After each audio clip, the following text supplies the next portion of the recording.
Well, look, I haven't been playing or feeling at my, my best the last whatever week or so, and yeah, it's frustrating at times with the kind of a level of tennis that I'm playing on the court and some uncharacteristic mistakes, that I make.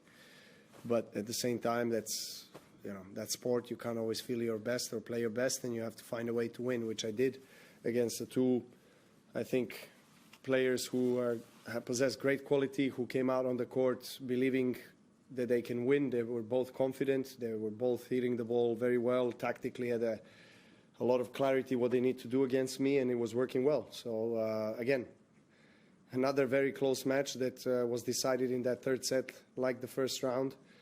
He had the 3-set point. He had a sitting forehand that he missed, and 30-40. Then I played a solid tiebreak. He dropped his level a bit, and I felt it, and then momentum shifted to my side. I broke his serve and held my serve till the end of the match.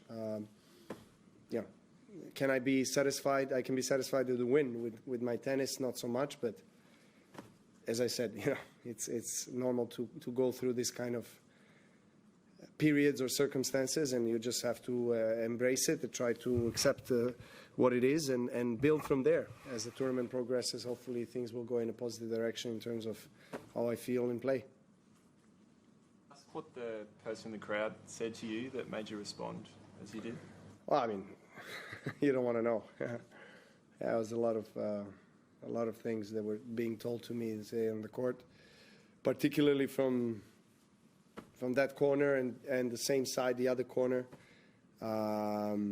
I was tolerating it from most of the match, but and at one point I had enough, and I asked him whether he wants to come down and tell it to my face, and when you confront somebody, unfortunately for him, he didn't have the courage to come down, so that's what I was asking him, if you have courage, if you're such a tough man, tough guy, come down and tell it to my face, and let's have a discussion about it, So he was apologizing from far away, and that's all it is. Did that spark you, Novak? Because you looked like you were fired up after that moment, and you really went on a roll from there. Maybe that was needed. I don't know. I mean, look, I don't want to be in those types of situations, but yeah, I was flat for I guess emotionally, and my game-wise, I was quite flat for some part of the match, like second set, end of second set, most of the third set. So maybe that was needed for me to be shaken up a bit and start to find the kind of intensity on the court that I needed to have all match. You will next face Echeverry. You beat twice him. Have you seen him playing here?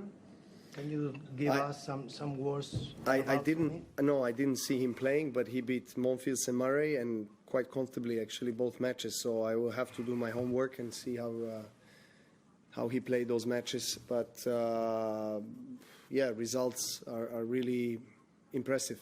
He's obviously playing maybe tennis of his life on the hard court. And Thomas is a great guy. I get along very well with him and his team. Obviously, on the court, we're going to be opponents. So.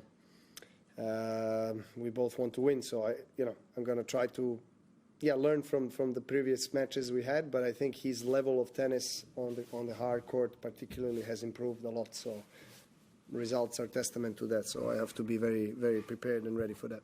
Last there. I don't want to dwell on it, but you've won so many of your matches, you've played so many times on Rod Laver, you've had some epic moments there, won 10 Grand Slam titles on it. Does it upset you when there's idiots in the crowd who just go too far like that?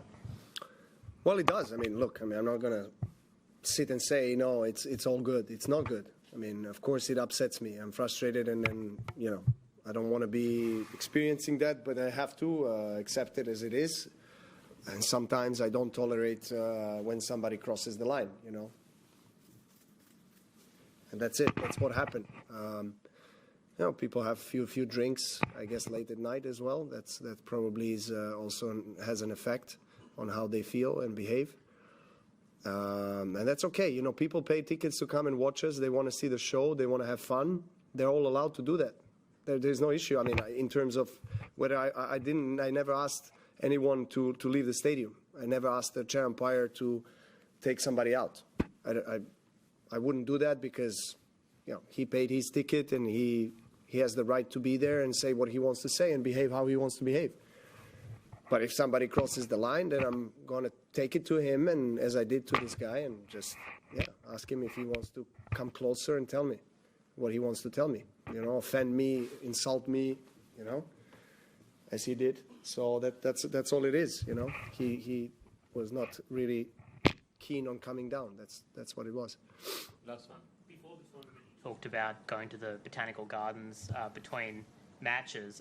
We heard from locals that they think there's a particular tree near the gardens there that you like to visit to meditate. Is that true? And can you tell us a bit more about that? It is true.